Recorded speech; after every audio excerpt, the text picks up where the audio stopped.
Hello everyone, welcome back to the channel. In today's video, I'm going to show you exactly how to fix Legiral massage gun not turning on in 2026. So first of all, you need to connect your massage gun to the charger.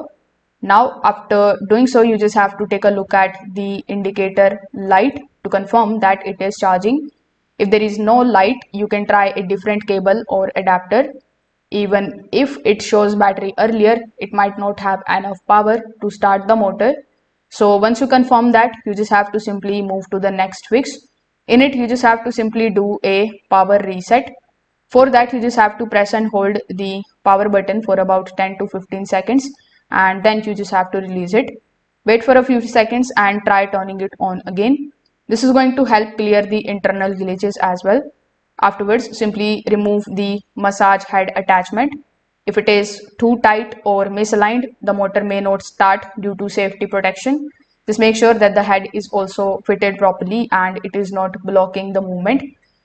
Afterwards, if your device was used heavily, it may have entered into the overheat protection mode. So in that case, you just have to do nothing but to just wait, and you need to leave it on rest for a while, and then you can just simply try again.